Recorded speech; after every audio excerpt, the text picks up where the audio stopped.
l'autodéclama vous remercier d'être présent à Chartres. Et puis, merci à tout le monde. Je vous laisse la parole. Bonjour à tous. Merci d'être présents aujourd'hui. Merci à l'association Neurocoxy aussi pour m'avoir invité. Et merci aussi au personnel de la librairie de m'accueillir. Alors j'ai souhaité vous parler des neurofibromatoses et des greffes de la face dans notre monde qui est un monde d'images. Et on est tous victimes et dépendants de l'image, image au sens très large du terme. Et les neurofibromatoses, suivant le code, reflètent vraiment physiquement. Moi j'étais un cas parmi les extrêmes, à savoir de la forme plexiforme, donc avec une très forte déformation de la face. Et donc, dans notre monde des images, être hors de la norme avec des guillemets bien entendu, et bien vous êtes mis de côté, vous êtes mis au banc de la société. Si vous n'êtes pas à l'image de ce que les médias et puis les grands groupes de cosmétiques, par exemple, ont décidé. D'ailleurs, qui a décidé que Naomi Campbell, que Lucia Casta, etc., étaient des modèles de beauté. Voilà. Sur quels critères? Donc j'ai souhaité un peu parler de l'image parce que dans notre quotidien, on est entouré d'images, la télévision, le cinéma, et maintenant cette nouvelle mode que l'on appelle en mot français les selfies.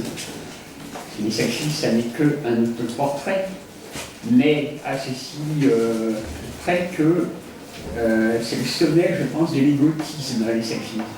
C'est-à-dire qu'on se prend soi-même en photo, non pas pour garder un souvenir qui, après tout, pourquoi pas, mais pour se montrer aux autres dans les réseaux dits sociaux. C'est vous dire le souci de l'image que l'on a de soi dans le quotidien. Les femmes, les dames, vous savez aussi, avec le maquillage, etc. Donc c'est un souci permanent que l'on a de l'image, de son image et de l'image que l'on veut donner aux autres. Tout simplement parce que dans notre monde d'image, on existe dans le regard de l'autre. Imaginez si personne ne regardait personne. Est-ce que ce serait visible aussi? Donc il y a toutes ces possibilités-là que je trouve intéressant de développer, de réfléchir. Parce que on existe, on a donc une identité à travers le regard. Alors ce qui est intéressant, c'est que le mot identité a comme étymologie le même. Le même, donc idem. Et la troisième, l'acception du mot identité, comme on l'entend couramment, l'identité dont on parle tous les jours, c'est que la troisième acception de la définition. C'est assez étonnant. Et j'ai fait une petite gymnastique intellectuelle très agréable, dans le moment où je ne m'étais pas encore vue dans le miroir. Je me disais, mais finalement, ai-je une identité? Je ne suis plus le même qu'avant, je ne suis pas le même que le donneur. Ça pose des questions, mais là, c'était juste pour analyser ce petit souci esthétique. Mais lorsque l'on est victime d'une neurofibromatose, je pense que certains d'entre vous en sont peut-être victimes du regard de l'autre. Moi, personnellement, on m'a souvent posé la question, ce qui m'arrivait, qu'est-ce que c'était que cette maladie? Souvent, les gens pensent que c'est un accident, ils ne connaissent pas la maladie, ça aussi c'est un gros souci, je pense, pour les personnes atteintes de neurofibromatoses, c'est qu'on n'en parle jamais. Même le Téléthon qui a ce discours ambigu, de vouloir nous dire que les dons sont pour les maladies génétiques, alors qu'on sait quand même que c'est essentiellement pour les myopathies, puisque c'est écrit pour ça. Mais on ne parle jamais des neurofibromatoses. Donc c'est aussi un des buts de ce livre, c'était de replacer les neurofibromatoses et les greffes de la face dans un monde des images. Quelle signification donner à tout cela? Tout le monde est d'accord pour dire que la greffe ou les greffes de la face sont un muscle médical, que le chirurgien qui l'a opéré est un grand chirurgien. C'est très bien, on a dit ça. Oui, mais alors, donc il faut aller au-delà de voir en toi, dans l'humanité, les greffes de la face ont un véritable explosion. Et que finalement ça change tout le concept d'image, l'image que l'on a de soi, l'image que l'on donne aux autres. Alors, ce qui est important, je pense, pour accepter son image, c'est de connaître l'image en tant que telle. Quand on a les fabriquer, c'est les images, ce ne sont pas les photographes et les équipes des télévisions qui font contrôler, les images ont un langage. Et le choix de l'image n'est pas anodin. Et lorsque l'on connaît, je pense, le langage des images, on en est détaché, donc on peut soit en jouer à son profit, soit avoir un regard différent sur sa propre image. Et c'est ça qui est intéressant, je trouve, à étudier dans l'image. Et en général, je prends toujours le même exemple des images, c'est tout le monde a vu les jeux présidentiels à la télé. Faites bien attention la prochaine fois, en décembre prochain, à votre attitude et à la manière dont les jeux sont filmés. Lorsqu'il y a un gros plan sur le président de la République, en général, c'est quand il parle d'un sujet sérieux, l'économie, les efforts à faire, etc. Parce que c'est sérieux. Faites attention à votre posture à ce moment-là. En général, je suis sûr que vous serez attentif. Vous serez peut-être figé dans votre fauteuil et vous allez vraiment écouter ce qui se dit. Par contre, si le président de la République parle, mais il y a de l'espoir, il y a ça qui se développe, l'économie est en progrès, le chômage diminue, en général, c'est un peu en large qu'il a. Et là, vous allez voir, vous êtes plus détendu sur votre fauteuil. Et ça, le choix du gros plan et du plan large est voulu par le caméraman. C'est pas anodin. Donc quand on connaît le langage des images, on peut connaître, on peut mieux appréhender la manière de réagir et le regard que l'on porte sur soi-même. Et ça, c'est très important, je pense, parce que ça permet de mieux réagir face à l'autre. Moi, je pensais que je suis en Bretagne, je pensais qu'en venant à Paris, je confrontais à toutes les situations, à Paris, une grande ville, il y a des blancs, il y a des noirs, il y a des petits, il y a des gros, il y a des punks, il y a tout ce que vous voulez. Je pensais que je serais anonyme dans cette foule, et là non, c'est là que j'ai aussi les pires insultes. Et les Flandres, Quasimodo, il m'est même arrivé de m'asseoir dans le métro à côté d'une personne. Cette personne me regarde, se lève et va s'asseoir ailleurs. Ça, je l'ai vécu mais plusieurs fois. Donc je pense que quand on connaît le langage des images, lorsque l'on prend conscience que l'on est berné par les images, on réagit différemment aux réactions des autres, vis-à-vis de vous. Parce que je pense que ces gens-là, il y a soit du dégoût, soit de la peur. Inconsciemment de la peur, parce que peut-être que ces gens se disent « et si c'était moi ?» Et les maladies déformantes, le handicap de manière très large, je pense que c'est un peu comme la mort. On refuse de l'admettre, on rejette, on n'accepte pas. Et moi je dis souvent aux gens, mais vous sortez là par exemple de la pièce, vous glissez, vous tombez mal, vous pouvez finir sur un fauteuil. Et là, vous-même, vous allez être victime du regard de l'autre. Vous prenez conscience qu'un regard peut être blessant, peut être méchant, et qu'on est tous victimes du regard de l'autre et on peut tous avoir un handicap. Voilà. Donc il faut vraiment connaître, je pense, l'image, sa structure, la manière dont on est victime de ça, parce que je pense notamment à ce qu'on appelle les selfies. En bon français, on appellerait ça autoportrait. C'est vraiment là, se photographier, comme je l'ai dit, se photographier soi-même, non pas pour garder un souvenir, mais pour se montrer aux autres. Et je me dis, mais est-ce qu'une personne victime d'un handicap physique le ferait? Alors qu'on est soi-même victime du regard, enfin c'est bien après tout, je ne veux pas rentrer dans ce jeu-là, je me photographie ici et je l'assume. Mais on ne peut pas l'assumer parce que la société a décidé que non, il fallait être sans ride, sans bouton, avoir une police et jeune, et que c'est ça la norme, entre guillemets. Donc je pense qu'il faut avoir ce regard détaché sur les images, sur... c'est un travail difficile à faire, moi j'ai mis 35 ans à le faire. Et ce qui est capital, c'est l'entourage. Pour pouvoir aussi arriver à ce stade-là, c'est l'entourage.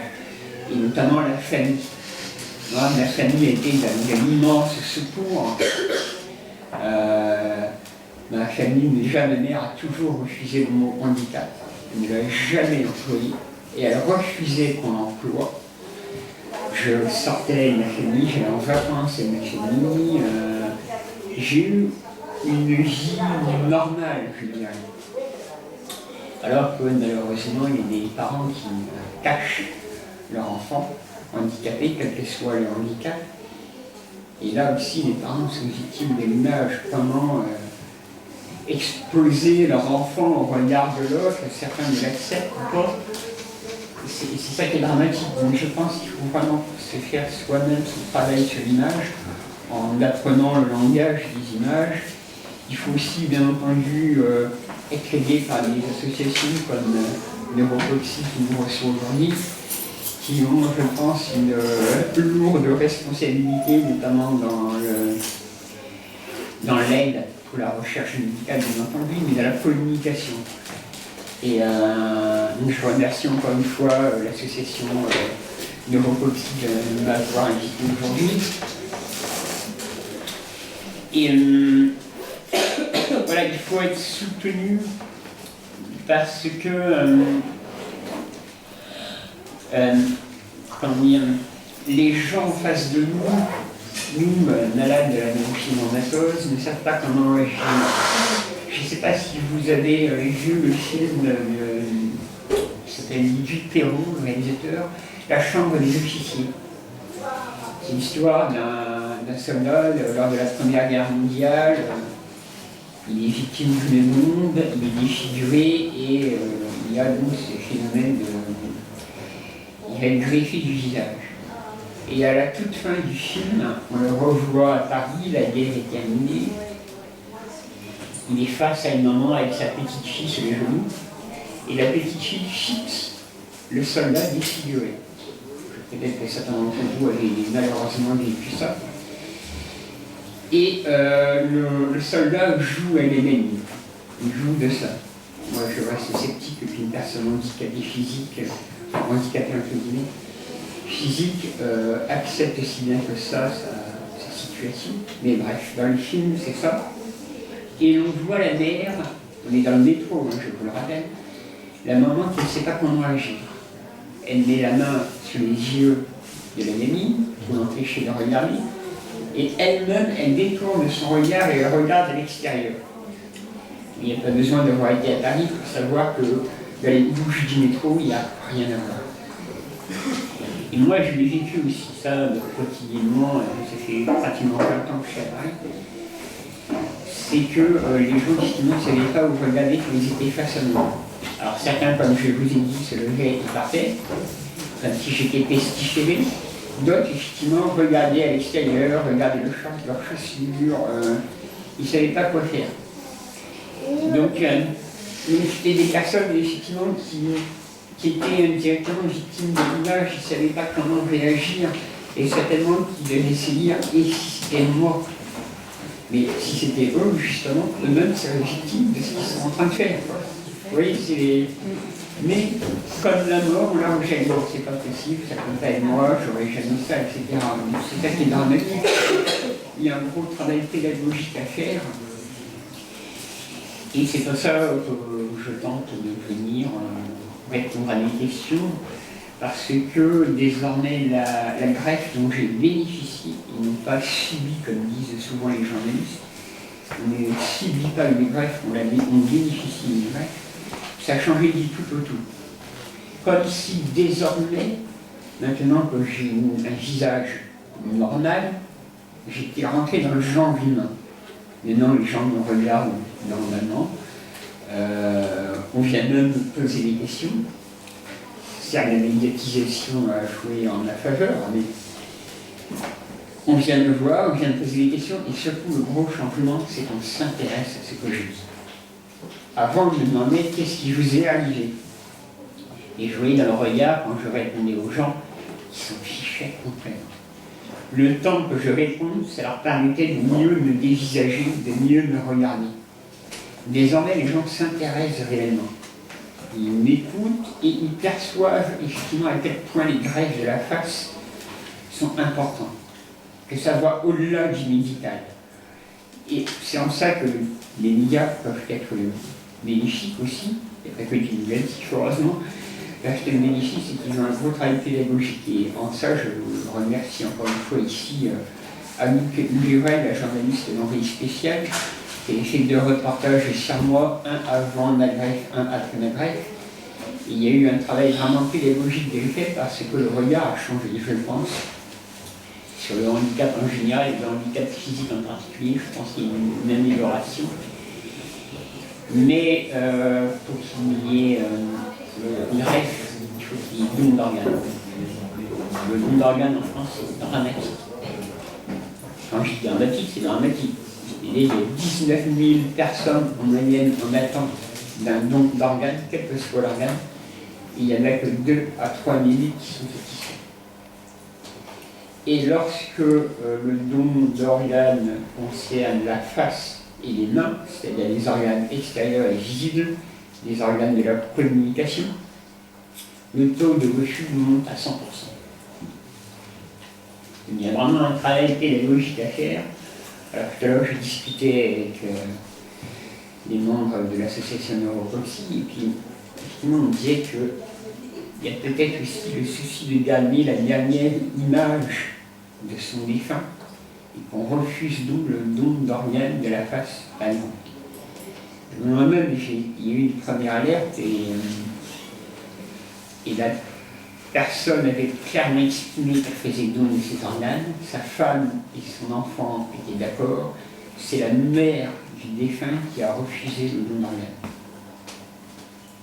C'est une dame assez âgée, donc elle n'avait peut-être pas eu une éducation qui disait qu'il faut l'intégrité du corps, on est baigné par une éducation judéo-chrétienne qui fait qu'il y a l'intégrité du corps et que toucher à l'image du corps, vous voyez, on en revient encore à l'image du corps, garder la dernière image de son défunt, c'est sacré. Et donc on refuse, le refus est de 100%, parce que ça concerne la face et les mains. Or, ce sont des organes de la communication, et il y a le docteur Lantilly qui m'a opéré, qui a 2 patients qui attendaient 2 ans d'être greffés des mains et des membres inférieurs. 2 ans. Et il n'y a pas de don d'organes. Et en plus, le docteur Lantilly, on lui a coupé ses budgets. Il n'y a plus de budget pour faire des greffes. C'est une situation, un peu dramatique. Et c'est ça que j'ai voulu faire passer à ce livre, c'est qu'il y a malgré tout un espoir. Les greffes de la face sont un espoir. Il y a des progrès à faire, puisque la mienne était une première mondiale dans le sens où il y a le système lacrymal des paupières qui ont été greffées. Si vous voulez, moi, la cicatrice de griffon part, admettons, de là, ça part derrière, ça va derrière les oreilles, ça va ici. Tout ça, les oreilles inclus, les paupières et le système lacrymal ont été greffés. L'opération a duré une quinzaine d'heures, à peu près. Mais c'est un espoir, je pense, gigantesque pour les personnes qui ont un handicap physique et notamment pour les neurofibromatoses, dans le sens où le docteur Lantilly s'est intéressé aux neurofibromatoses grâce au docteur Wolfenstein, que certains dois le connaître très certainement, le docteur Wolfenstein, qui est le spécialiste, je dirais, des neurofibromatoses. Et c'est le docteur Wolfenstein qui a parlé de ce phénomène-là, comment il est malade de la neurofibromatose. Le docteur Montigny s'est intéressé, et nous, maintenant, il y a cet espoir de brèche de la face. Donc, je pense qu'il faut garder espoir et faire surtout un gros travail soi-même sur, encore une fois, l'image que l'on a de soi, qui est capital, mais ça c'est pour avoir une bonne image de soi lorsqu'on a un handicap physique, il faut être aidé, comme je l'ai dit, par les associations, mais aussi par sa famille, ça c'est capital. Mais il faut acquérir une culture aussi. Je pense que c'est une culture de l'image, une culture en général, essayer d'avoir une philosophie de la vie. Moi, je commence à dire que je suis un psychopathe de la lecture, je passe mon temps à lire. Et lire de tout, ça permet d'acquérir une ouverture d'esprit et de ne pas rentrer dans le jeu des gens qui vous dévisagent. Vous voyez, même des expressions de la langue française utilisent le mot visage. Il y a à quel point le physique est important dans notre vie, dans notre société. Il ne faut pas être victime de ça, mais il faut s'ouvrir l'esprit en y croyant déjà, parce que effectivement les greffes en général sont un espoir, les greffes de la face. Il lisait aussi le livre de Maëlys de Kerangal, le titre des choses de vous, Réparer les visions, Réparer les visions, qui est formidable. Mais voilà, il faut vraiment garder espoir parce que, comme je l'ai dit tout à l'heure, au-delà de l'exploit médical des greffes de la face, on balaie toute notre conception de l'image. J'en veux pour preuve des quelques personnes qui ont lu le livre et qui maintenant s'interrogent sur le rapport à l'image. Alors, un des plus gros compliments qu'on ait fait jusqu'à présent, c'est la personne avec qui j'ai travaillé, Bénédicte Desmazeli. Je vous conseille d'ailleurs ses romans. Bénédicte Desmazeli qui, à la fin de notre travail, a déjà pris sa carte de donneuse et m'a dit qu'elle avait un autre regard sur son propre visage, la manière dont elle appréhendait son physique le matin, en se lavant, en se maquillant, et qu'elle regardait les autres de manière différente. Regarder les autres de manière différente. Ça, si ce livre en moi c'était Jacqueline, tant mieux. C'était aussi mon but de dire, d'exprimer aux personnes atteintes de neurofibromatoses que oui, il y a de l'espoir grâce au greffe et que c'est aussi à nous de le dire, de le faire savoir, de s'informer sur la maladie. Moi, j'ai attendu 35 ans avant de savoir 99% de ce que je sais sur la maladie. Et pendant 35 ans, je ne savais rien sur la maladie dont j'étais atteint. C'est le docteur Wolfenstein et le docteur Montigny qui m'ont tout appris. Donc quand on pose des questions aux gens, quand on a posé des questions, qu'est-ce qui vous arrive et que vous ne pouvez pas répondre, c'est vraiment très difficile. Donc il faut s'informer, il faut ne pas être victime des images, savoir que toutes les images sont de toute façon truquées dans le sens général. Je ne parle pas simplement de Photoshop. Je discutais avec monsieur, le journaliste, à l'écho. Si par exemple monsieur fait une photographie ici, c'est un angle qu'il a choisi. Le fait que la caméra soit là, c'est un choix délibéré. On va faire passer un message. Donc, sachant tout ça, ça permet de se dire que les images finalement c'est futile.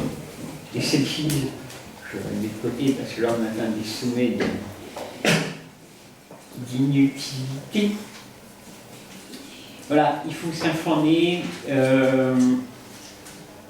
essayer de ne pas être victime des images de la télévision, du cinéma, des photos, et ne pas forcément mettre en avant sa maladie, ça n'a aucun intérêt, c'est pas pédagogique. mais par l'information, dans tous les domaines c'est ça, par l'information, faire connaître aux autres la maladie. Moi, maintenant que j'en sais un peu plus, que lorsque je donne des informations, les gens prennent conscience de l'importance de la maladie. Et il y a deux choses qui marquent les gens, c'est que c'est la deuxième maladie génétique, la deuxième maladie rare en France, après la mucoviscidose. Mucoviscidose, merci. Après les mucoviscidoses, et que des personnes peuvent être porteuses saines, entre guillemets, et de ne pas développer extérieurement la maladie. Peut-être que des personnes dans la rue sont porteuses sans le savoir. Ça, je peux vous dire que ça glace le sang des gens quand vous leur dites ça. Là, ils restent ébahis. Mais dans le bon sens du terme, c'est-à-dire qu'ils prennent conscience de l'importance de la maladie. En plus, a fortiori, quand ils savent que c'est génétique, mais je vais céder la parole à madame. Quand ils prennent conscience de l'importance de la maladie, ils ont un autre regard. Ils ne s'apitoient pas. Il y a l'humain. Là, il y a l'humanisme qui commence à venir. Et c'est ça qu'il faut, je pense, développer. C'est essayer de ne pas être victime de sa propre maladie. Je le dis parce que moi, je l'ai été jusqu'à ma greffe. En gros, comme je vous ai dit, je suis un psychopathe de la lecture. Dans les transports en commun, quand je lisais, c'est pas que j'ai une mauvaise vue en particulier, hein, mais quand je lisais, je m'isolais déjà. J'hésitais d'être à côté de quelqu'un, et je lisais comme ça. Désormais, je suis comme ça. Ce qui fait que je n'attire pas le regard en étant comme ça. En m'isolant, on attire le regard, et à force où quelqu'un d'isolé qui est comme ça livre, il attire forcément le regard. C'est des petites choses que j'ai appris.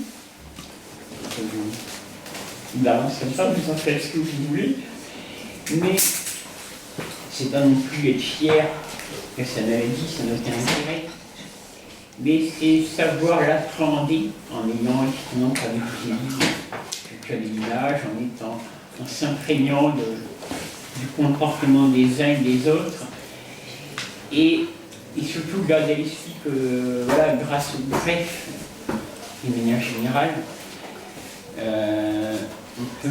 a de l'espoir qui est permis parce que si moi j'ai bénéficié du greffe, on est tous aussi potentiellement, moi j'ai bénéficié, pardon, j'entends, on peut tous être aussi potentiellement receveurs.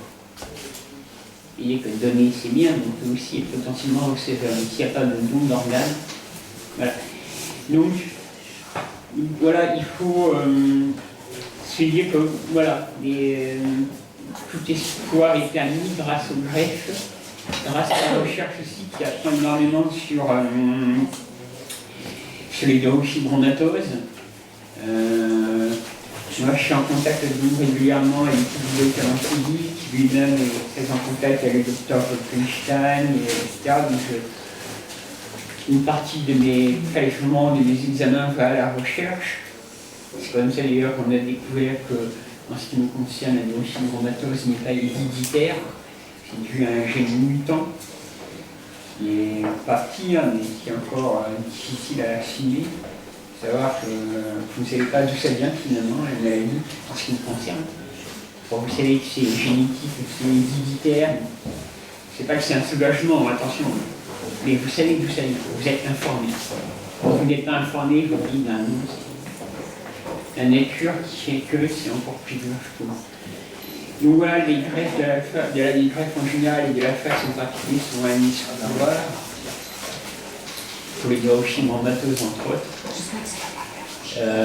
Parce que, d'un point de vue technique, mais là, je vais citer la parole, quand on enlève un neurofibrome, quand on enlève un neurofibrome, il disparaît, il ne repousse pas d'ailleurs. Par contre, le neurofibrome à côté, lui, je ne vais pas vous dire. C'est en ça que, en principe, d'après la recherche actuelle, l'apparence que j'ai là est définitive. Il n'y aura pas de nouvelles déformations. Donc oui, c'est un espoir assez important parce que le grand risque dans ces chirurgies des neurofibromes, vous savez, c'est l'hémorragie. Mais voilà, avec tous ces progrès médicaux, je pense effectivement tout espoir est permis. C'est aussi pour ça que j'ai voulu écrire ces livres. Je vous remercie.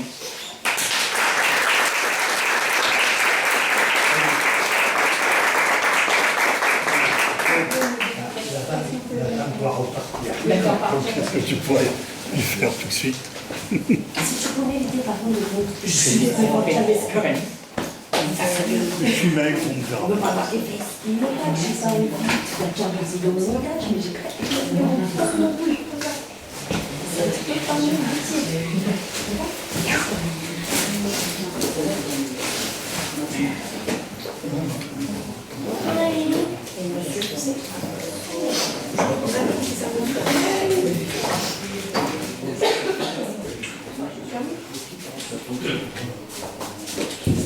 Je m'asseoir avec monsieur Hamon.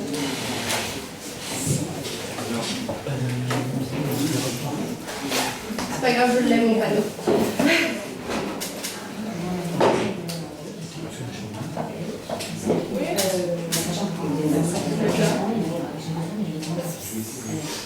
Maman, t'as quoi?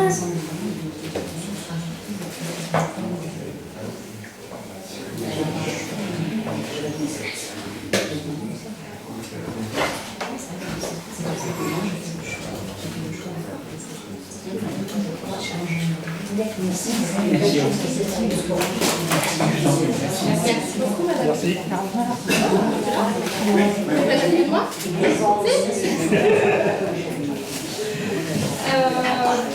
Je pense que tout le monde au final me connaît presque. Donc je suis Émilie Pantou, la présidente de l'association Neuroboxy. Je vais faire très vague sur l'association parce que c'est pas spécialement mon but aujourd'hui. On a pour objectif de faire connaître la neurofibromatose au plus large public, aider les familles moralement, administrativement, et ensuite soutenir la recherche. Voilà. La venue de Monsieur Hamon est un grand événement pour nous, autant à titre personnel que associatif, qu'un coup de pouce pour faire connaître cette maladie. Comme quoi cette maladie est très diverse, je recense 1, 2, 3, 4, 1, 2, 3, 5 cas, voilà. J'ai oublié Monsieur Hamon, excusez-moi.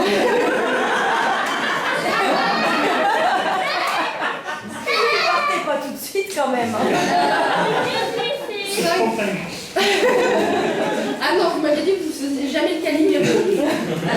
Donc 5 cas et au final, pas un de la même façon. Des cas qui sont potentiellement visibles et encore je ne trouve pas tant que ça, peut-être parce que je suis habituée. Et des cas qui sont complètement invisibles à mon chouchou. Voilà, donc comme quoi ça touche vraiment au final d'une façon très large. Physiquement, intellectuellement pour certains enfants, ou adultes on va dire. C'est simple, ça touche les terminaisons nerveuses, donc au final, c'est ce que je disais tout à l'heure aux journalistes de France 3. Du doigt de pied au cuir chevelu, en fait, ça peut toucher n'importe quel endroit de votre corps, extérieur ou interne malheureusement. Alors extérieur, comme le disait Monsieur Hamon à juste titre, hein, l'image est importante dans notre monde. Donc malheureusement on est très vite catalogué et dans un sens en même temps on pose très vite le diagnostic et les gens savent très vite que vous êtes malade. Intérieurement, c'est beaucoup plus compliqué de faire admettre à quelqu'un, je pense à mon fils en l'occurrence qui est là, donc c'est vrai que mon regard va souvent vers lui, qui est un ado où rien ne se voit et qui pourtant est sacrément touché au niveau intellectuel puisqu'il a, je sais que t'aimes pas mon chéri, je parle de toi mais désolé, bientôt 15 ans, ne sait pas lire, ne sait pas écrire et sait compter jusqu'à 30. Voilà. Il y a d'autres cas où c'est pas... Grégoire fait partie des rares cas intellectuels hein, quand même, faut pas l'oublier, Monsieur Hamon l'a dit clairement, il y a des gens qui sont porteurs, qui ne le savent pas, ce qui pose des problèmes en cas de génétique héréditaire. Puisqu'il y a des gens qui sont atteints, qui ne le savent pas, qui transmettent la maladie à leur enfant, et qui au final, l'enfant est beaucoup plus touché puisqu'on ne peut pas connaître le degré de la maladie. Il existe donc des solutions pour avoir des enfants sains, un test qui est fait par amniosynthèse, mais même là, malheureusement, on saura juste que l'enfant est porteur, on ne saura pas le degré du tout de la maladie, rien. Après, c'est malheureusement libre choix à la famille de faire son choix en son âme et conscience, si elle veut assumer un enfant malade ou non, ça regarde après la famille. Et il y a la fécondation in vitro. Donc là, tout est analysé et on met un fœtus sain. Donc on aura la chaîne s'arrête puisque ça ne saute pas de génération. Donc la maman ou le papa sera atteint, l'enfant ne sera pas atteint et du coup les descendants ne seront pas atteints.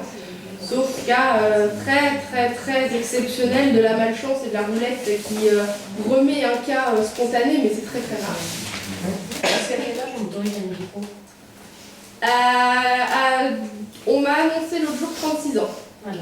Ce qui est très tôt, puisqu'il faut déjà avoir fait sa vie de couple. Il faut déjà avoir fait le test génétique, qui est très long encore. Voilà, ça va réduire parce que maintenant les chercheurs ont des machines qui vont réduire le délai. Mais c'est très long. Là, on a une famille avec 18 mois qui viennent d'avoir le diagnostic. Donc malheureusement, ça vous coupe vite pour faire une fécondation in vitro, parce que 35 ans, il faut déjà avoir eu le dépistage. Ensuite, c'est très long, puisque le processus est très long, 1 à 2 ans, on estime, avant d'avoir un enfant potentiellement.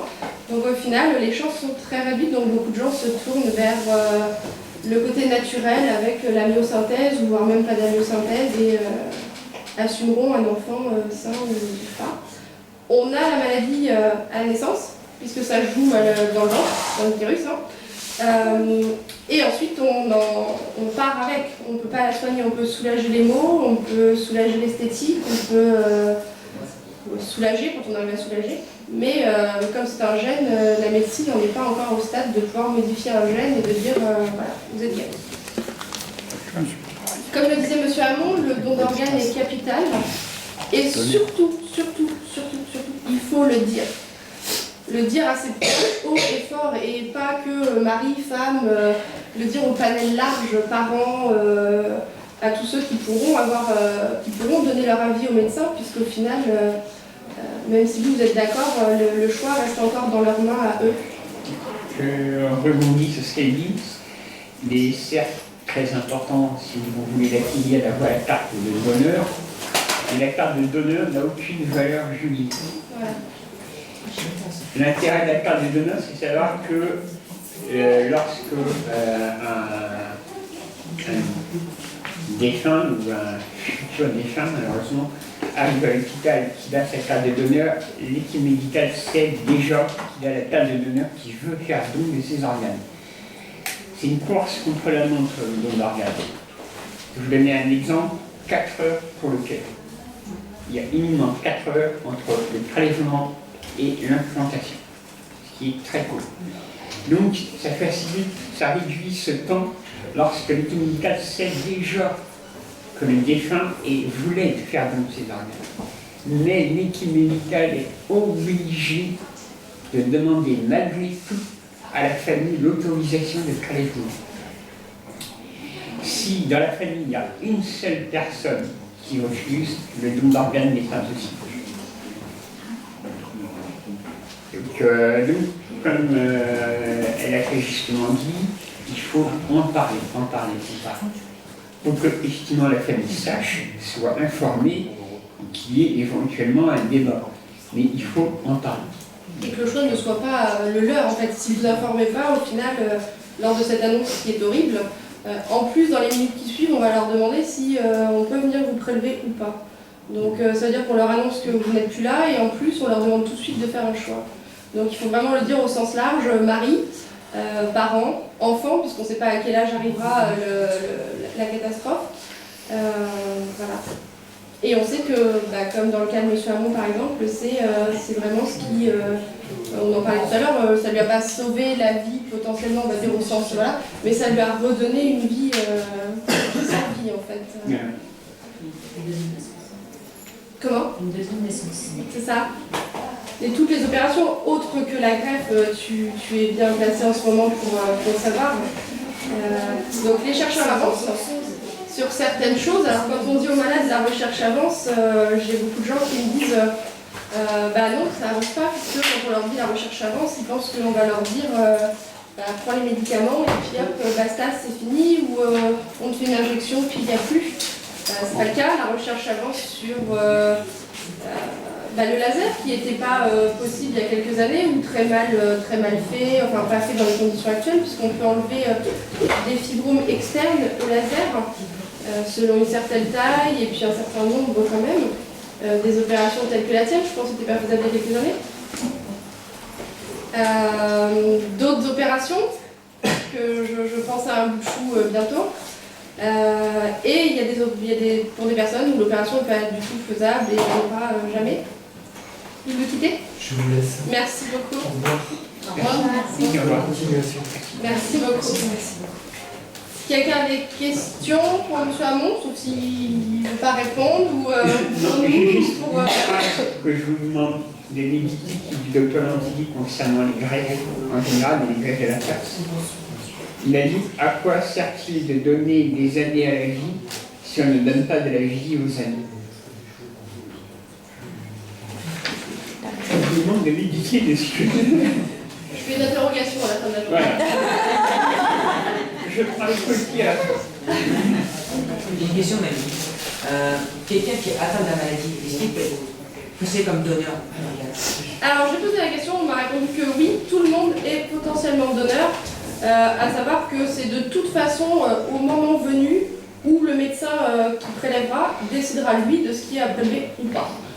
Voilà. C'est-à-dire que tes reins peuvent ne pas être atteints, donc ils pourront prendre un rein, ils pourront. Ça dépend vraiment des médecins. Ça dépend si la maladie est atteinte ou pas. C'est ça, voilà. Ça dépend où en est la maladie, mais tout le monde. C'est-à-dire que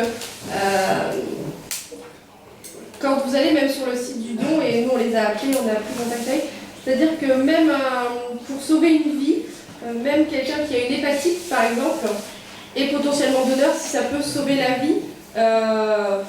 Temporairement certes à la personne, mais si ça peut lui sauver la vie, on prélèvera, la personne qui recevra la greffe aura un traitement, mais on prélèvera même quelqu'un qui a une hépatite. D'accord. Donc au final, tout le monde, et jusqu'à, on pense qu'il y a une date, mais la date est très très large, jusqu'à je crois 70 ans, quelque chose comme ça, on peut prélever, alors pas tout, ça dépend vraiment,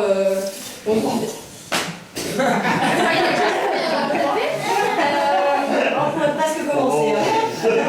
Mais ça dépend on ne sait pas, de toute façon, demain on ne sait pas si on ne sera pas malade du cœur, malade du foie, malade.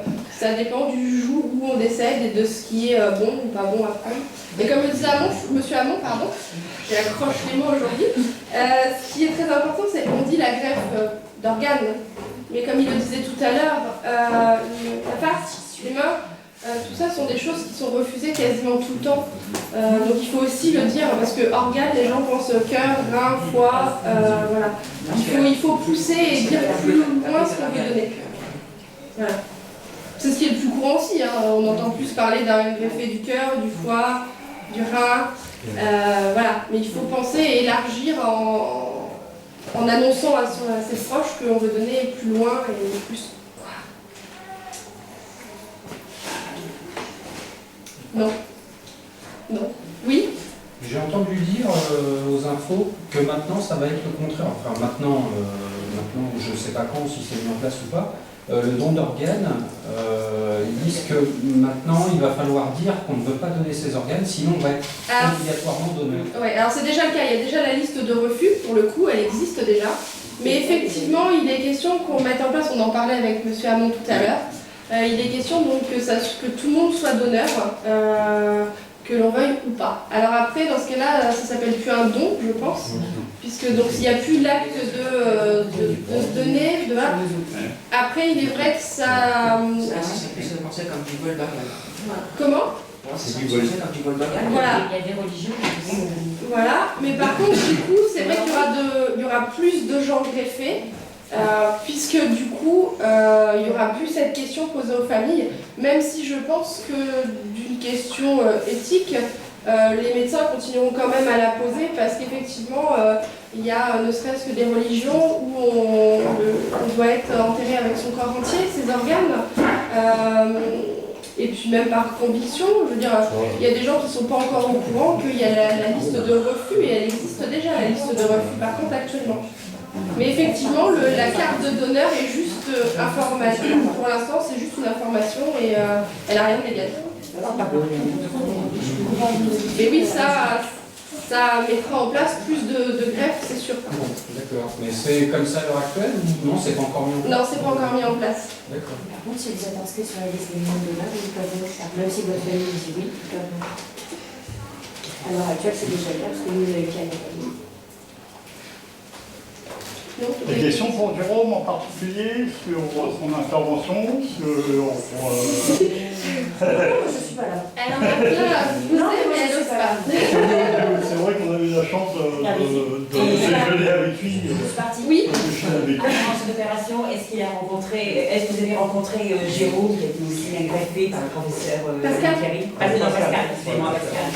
Oui, j'ai eu l'occasion de rencontrer Pascal avant la greffe, à la période où j'avais un certain nombre d'examens à faire, parce qu'évidemment il y a de très nombreux examens à faire pour savoir si vous êtes capable de supporter ça, capable psychologiquement, capable physiologiquement, donc c'est des petits sang, etc. Et j'ai eu effectivement à cette occasion, j'ai rencontré Pascal, qui a la neurofibromatose, c'est la partie basse du visage chez lui qui était atteinte. Et il m'a permis, justement, on a échangé et je lui parlais de la période de doute que je traversais à ce moment-là, à savoir si je ne fais pas, si je n'accepte pas la greffe, dans quel état je vais être dans 6 mois, 1 an, etc. Et si je le fais, est-ce que je serai satisfait? Parce que j'avais déjà, pour le coup, subi, et non pas bénéficié, subi des opérations de chirurgie esthétique, ce qu'on appelle vulgairement des liftings. Donc on tirait la peau, les néofibromes, eux, ils étaient toujours là, mais les déformations revenaient. Donc j'étais déçu. Et donc j'étais dans ce doute. Est-ce que, parce que je ne savais pas encore que le résultat serait définitif de la greffe. Donc j'ai interrogé Pascal sur ça, sur ce doute que j'avais, lui aussi il avait traversé ce doute. Et il m'avait dit une phrase très juste, mais il dit, quelle que soit ta décision, ce sera la bonne, parce que ce sera ta décision. Mais malgré tout, si je n'avais pas bénéficié de la greffe, aujourd'hui, je ne serais pas là. Pas parce que je serais décédé, bien entendu, mais parce que en gagner, la maladie progressait tellement que je m'interdirais de sortir. Parce que ça devenait presque invivable de sortir, le regard des gens, les moqueries, les insultes, etc. Donc rencontrer des patients, je n'ai pas rencontré énormément, hein. J'ai rencontré Pascal, ça a été malgré tout, oui, une aide, un échange, parce qu'on se rend compte que finalement ce que l'on traverse soi, on n'est pas tout seul, et que ça permet effectivement de relever la tête. Malheureusement, c'est ce qui fera souvent un caractère tragique.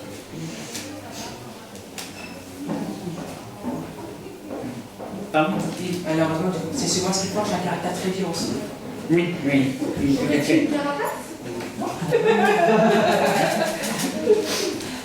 Bon, bah, je pense qu'on peut remercier donc Monsieur Hamon. On va passer à la dédicace du coup. Ou alors, quelques questions encore, non? Bah, je pense qu'on va D'autres faire le tour. questions? Ou s'il y a des questions Est-ce que nous, individuelles, alors, est-ce que nous, on a posé des questions ce midi? On a beaucoup discuté avec lui déjà ce midi. Donc, Moi j'ai déjà harcelé, donc j'ai on a tiré des réponses, mais est-ce qu'il n'y a pas une question qui te revient, Émilie, pour Non, que tout le monde en profite, quoi, je veux Non, dire, non, parce que tout a déjà sur été dit en fait. au sur, truc.